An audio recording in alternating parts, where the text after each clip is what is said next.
Hello and welcome to the Gold, Goats, and Guns podcast. This is episode 32. My name is Tom Luongo and we have a lot to talk about. It's Tuesday, May 5th, and we have reaped the full COVID-19 whirlwind. Trillions in spending, divisions in the ranks amongst the opposition, food shortages emerging, but most importantly, growing anger across all segments of the population.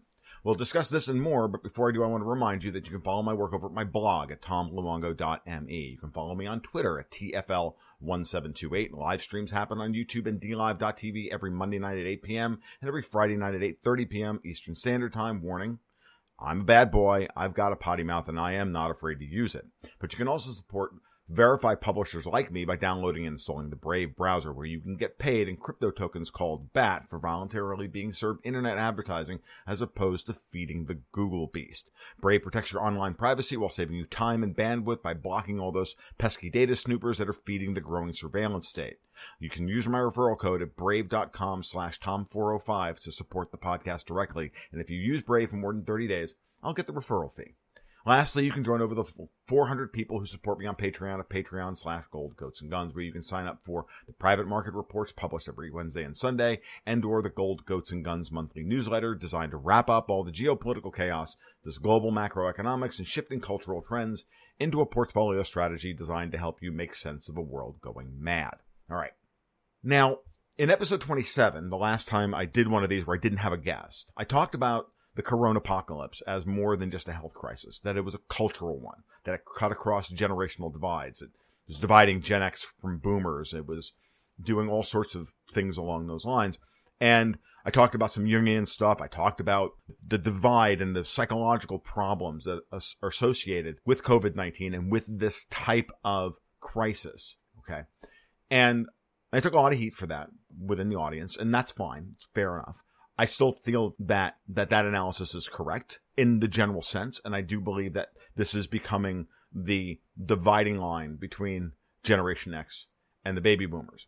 And in that podcast, I kept talking about how the baby boomers are very much ideologically and utopian based, and that they're in effect kind of like Icarus flying too close to the sun, and they have flown way too close to the sun, and this is where we are today, and the world is crashing around them, and as Gen X, we're the garbage collectors. We're the ones who are going to have to pick up all the pieces. We're not going to put anything back together. That's not our job. In the Strauss and Howe fourth turning kind of model, that's not our job. Our job is to pick up the garbage, clean everything up, and figure out to start making the arguments as to what we should do next. We'll probably lose that argument, by the way, because we're too bitter to actually make good decisions that way. All right.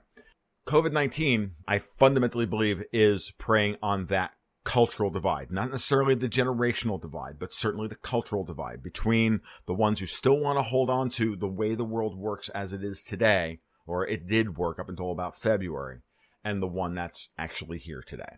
And it's clear that at every level, it's the power grab that's happening all around the world today by all governments, I can tell, except for maybe the possibility of Sweden, but then again, they already took a ridiculous amount of power anyway, that's the real goal here. And what's scary, and I've run into, I think, some of this, it's clear that agent provocateurs abound in all corners. It's clear that we're getting disinformation at a faster rate than we're getting real information, and that Twitter trolls are out in force, that people are insane level of anxiety, and that level of anxiety and fight or flight response from everybody has sapped them of their reason. Murray Rothbard used to talk about this all the time. He was absolutely right. The whole purpose of everything the government normally does is to rob you of your reason, make you anxious, and keep you from being able to successfully parse the landscape and parse the issues into the thing that's going to benefit not only you, but your community and your society the most. And so we're at that state, and it's incredibly important that you understand that, and that you everybody at every step of this take a deep breath, come back, and go, okay, what's the actual landscape here? Who are the bad guys? Who are the good guys? Who are the guys caught in the middle who don't know what's going on? And you're not going to be able to parse all of that. And you kind of have to let go the fact that you're going to be able to find all those answers. I have. I got to a state with this a long time ago that I'm not anxious about it anymore. What I am now is angry. What I am now is truly, utterly, viciously angry about what's happening, because I can see it for what it is. And for me, encountering anything that looks like apologia for the current policy of lockdown, social distancing, weaponizing our humanity, and all of it, I have lost all my patience for. And I think rightly so. And I think I'm not the only one. And I think the more of us that do that, the closer we're going to come to getting things back to some semblance of normality. Moreover, it's going to be those people, those early adopters of this is all just nonsense, are the ones that have to lead our way out of this by showing bravery and strength and telling people, no, really, it's not that bad. The lockdowns are ending because a growing number of people are adopting this mindset. Okay? They're growing restless. They're challenging cops, they're dunking park rangers into the water, they're doing all sorts of things. And I got news for you. Even if they get arrested, even if they're made examples of, which the state will make examples of all these people. But I got news for you.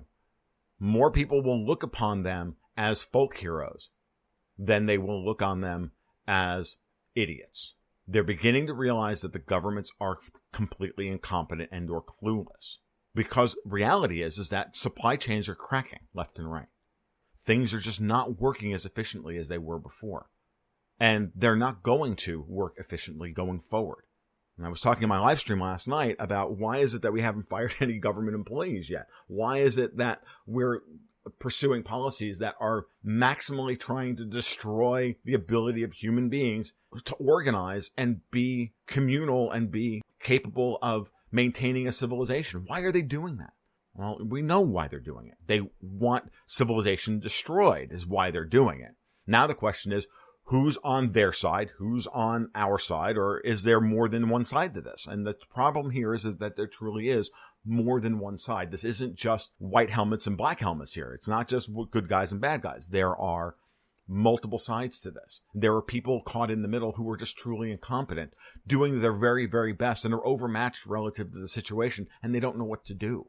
I put most of the governors and President Trump in that situation. Not all the governors, people like Gavin Newsom and Andrew Cuomo and the rest of them, and the tyrant up in Michigan. Those people are political operatives looking for opportunities for control. They're in on the power grab. I'm talking about people like my governor, Ron DeSantis, and Greg Abbott in Texas, and a few others who are tentatively moving forward with opening up the lockdown. They're actually helping keep the fear alive by giving it voice. Because what we want to know in order to be able to figure out what's the right path. So we can go, okay, so if we know how bad things are, then we can make a good checklist. We can come to a conclusion, right? That says, hey, this isn't that bad. Let's go back to work. So at this point in time, that's the problem we have. We not only have all these people running around trying to put out good information and bad information and trying to make things look as bad as possible. On the one hand, the bad guys, the Davos crowd. And on the other hand, we have the people in places of power who are incompetent and overmatched, making mistakes, honest mistakes, but making mistakes nonetheless. And we don't know what to do. We don't know if COVID-19 is deadly or not. We don't know what the numbers are.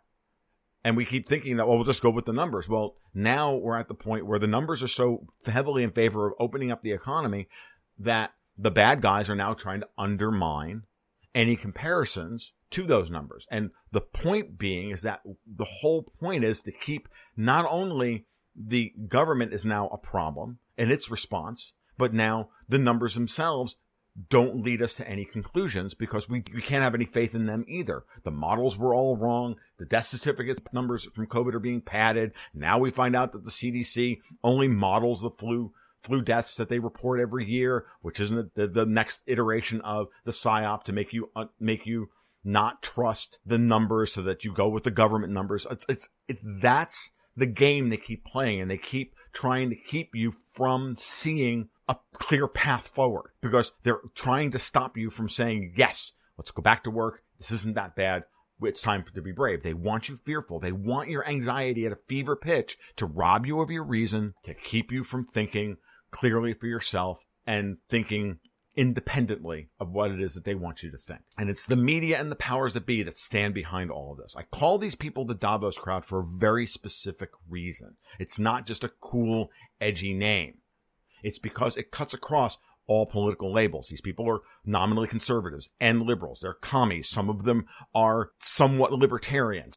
Some of them are Chinese. Some of them are Belgians. Some of them are German. Some of them are American. Some of them are Canadian. Some of them are British. Cuts across national labels, national political labels, national identities, cultures, all forms of identity, because all it's really interested in is power, and power at a global level. And that's what this is all about.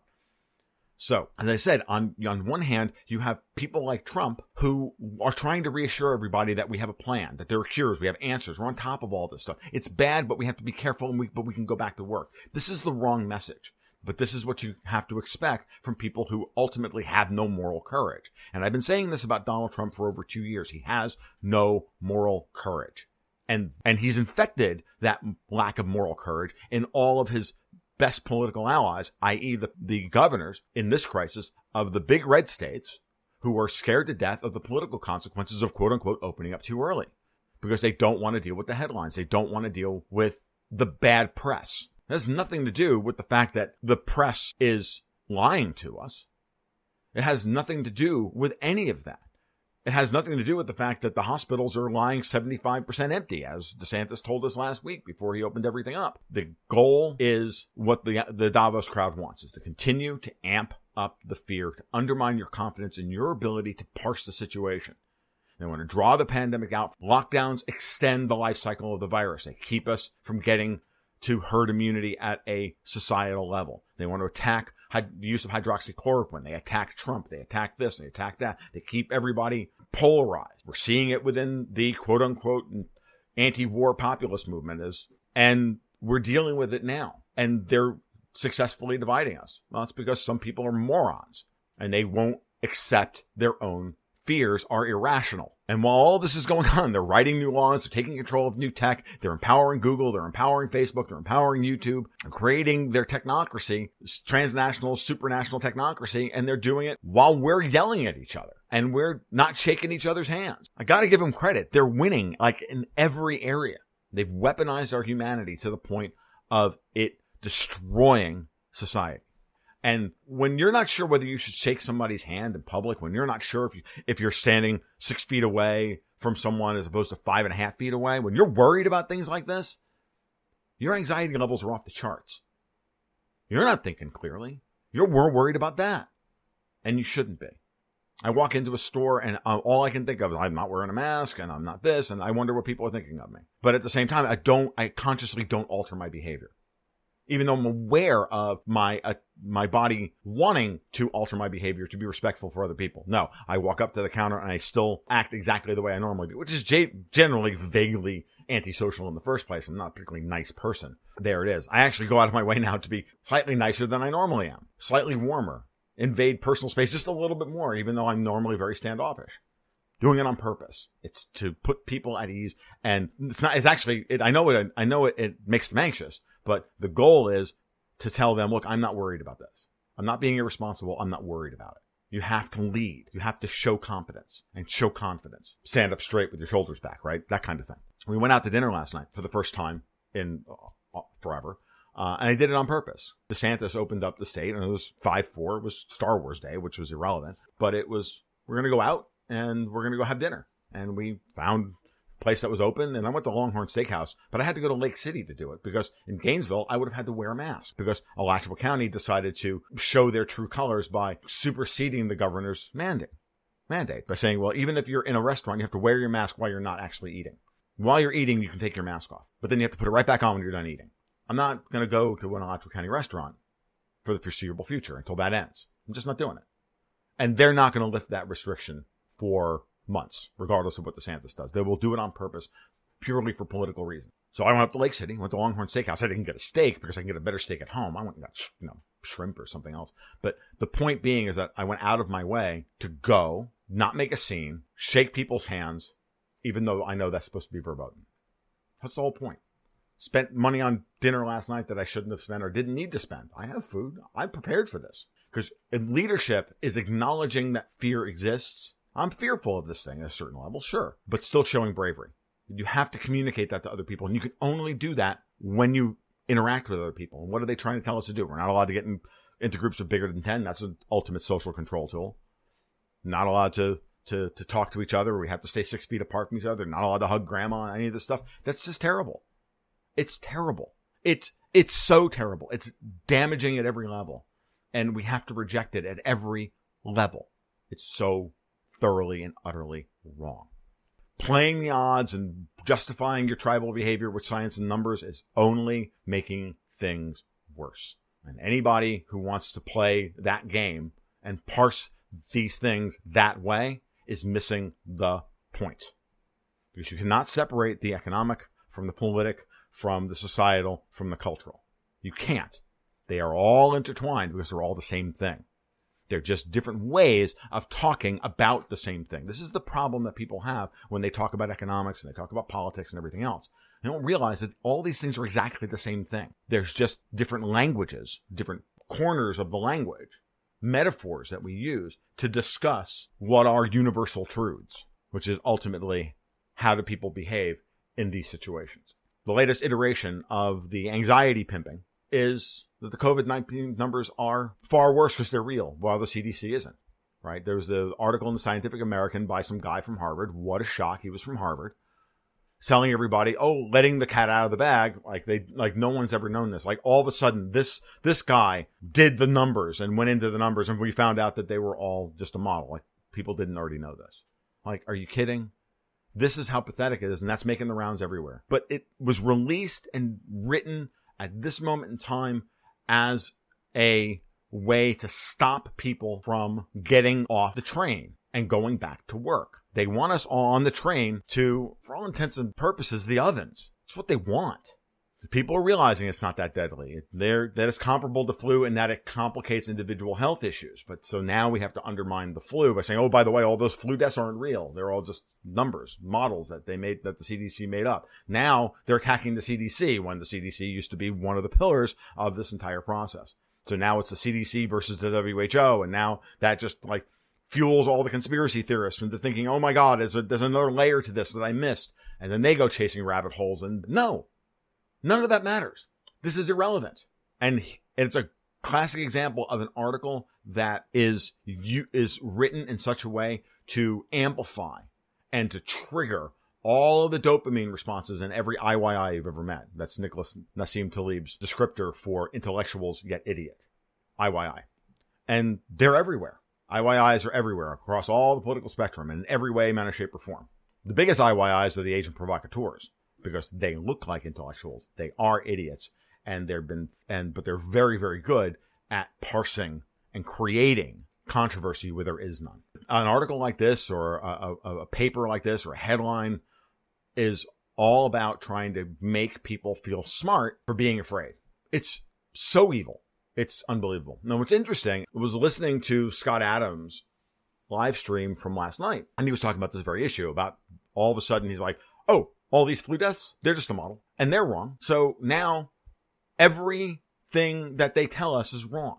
And Scott just went completely ballistic. It was great. I mean, I never heard Scott Adams drop that many F-bombs in 30 seconds. It was fantastic. It was hysterical. It was kind of cool.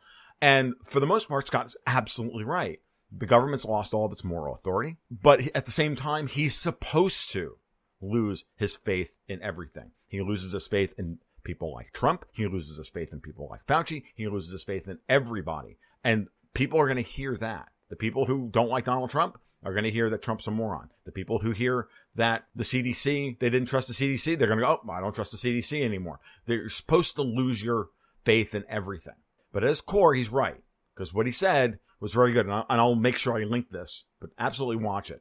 It's really good. That the government has lost all of its moral authority. It has been wrong about everything. And therefore, it has no moral authority to tell us what the right course of action is. It has legal ability to do so. And it can point guns at us and make us do things we shouldn't be doing. But that's different. Moral authority is different from legal authority. And certainly a lot of conservatives do not understand this. Because something is legal does not make it moral. Period. A lot of libs don't understand this either. They don't.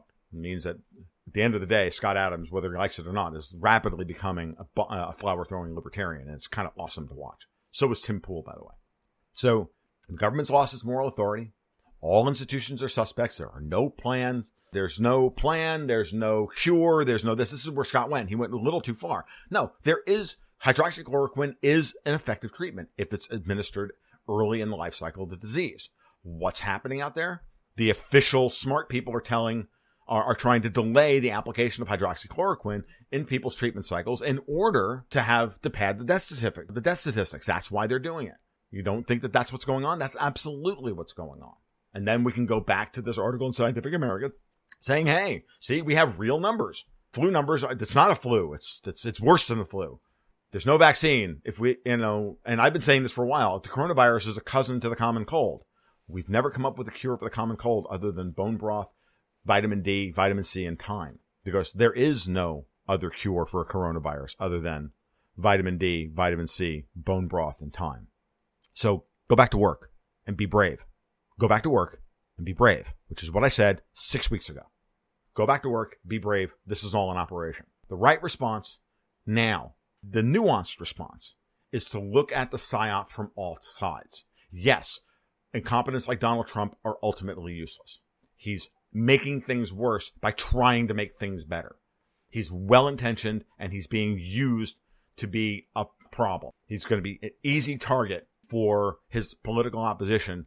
Thankfully, I think he has enough general cachet because I don't think the messaging is actually working the way they think it's working. People are like, yeah, we don't have an answer, so Trump is doing the best he can, man. That's pretty much what's happening. And Trump is smart enough to listen to the people and know that he needs to open things up quickly. And we'll move from these stage 1 reopenings to stage 2 and stage 3 very quickly. Dr. Death Dealer Fauci and the rest of them will be sidelined. I'm firmly convinced of that. What I'm not convinced of is that they won't release another virus in 3 to 4 months. So, yes, Trump is ultimately useless. But at the same time, things are better than they seem. This virus is not that deadly. And even if the flu numbers are suspect, as I pointed out in the article I wrote earlier in the week, excess deaths in Florida this year, per CDC models, which is what the CDC is actually paid to do, is to try and figure out what the death rate should be in a particular geography and demographic and the rest of it. The numbers this year in Florida are 134. In 2018, there were 1192, and they were attributed to the flu. Doesn't matter what they were attributed to. The source doesn't matter. The numbers are, this year, we've had 88% fewer excess deaths, which means excess deaths over the normal flow of hospital and societal strain than we did in 2018. It meant that 2018 was a good year for undertakers and a bad year for insurance companies. And that ultimately, 2 things. Yes, the incompetents at the top are a problem. They're useless, but they're going to mung up the works and slow down the process of reopening the economy and allowing everybody to build societal herd immunity in the form of a robust economy and unpack all of these supply and demand mismatches and everything else that's happening in the food industry, in books, in oil, in this and that, and all of these things. And that's playing into the hands of the bad guys, which is why they're actually ultimately useless, though well-intentioned. But things are better than they seem, so go back to work. It's not that bad. Stop giving in to the fear. And that at the end of the day, what we really, truly have to do is take it into our hearts that the government can't save us, that there are no solutions coming from Washington or D.C. or Tallahassee or Austin or Albany or anywhere else. We have to realize it's our responsibility to take command of our own lives and stop listening to people who are both incompetent and motivated by greed. Fear and greed are the opposite sides of each other in equity markets, right? Talk about fear and greed all the time. Well, got news for you. It happens within power circles as well. There are people who are fearful of losing their positions, and there are people who are greedy and are trying to take advantage of it. And sometimes they're on both sides of the trade, stoking fear for their greed, worried about losing their power, and therefore clamping down on it. You realize that once you understand that that's what's happening here and that they're shifting positions on a daily basis, you need to start ignoring them. Functional anarchy is truly the only way we're going to get out of this. Get together with your friends, go back to work, reopen your business, do whatever you have to do. Because while a lot of people may be scared of COVID-19, taking full responsibility for their own safety is what truly scares them, which is why they are so fearful. So if you go out and take responsibility for your safety and take responsibility for your own life and show them, hey, I went to dinner last night and didn't kill anybody. I did this and didn't. Some people are just never going to believe that. That's fine. They're lost. Until they calm down, until their amygdalas calm down, until they're not in fight or flight mode, there's no talking to them. So don't. Ignore them and move on and get on with your life. This has been the Gold Goats and Guns podcast for Tuesday, May 5th, 2020. If you like what you heard today, like it, share it, send it out to your friends and family or whatever. It's important that we stay communicating in these times like this, and it's incredibly important that we don't give in to fear. One of the few things I actually agree with FDR about. Baiting the Japanese into a war, well, that's a different discussion for a different podcast. You guys take care. You be well. We'll talk soon. Keep your stick on the ice.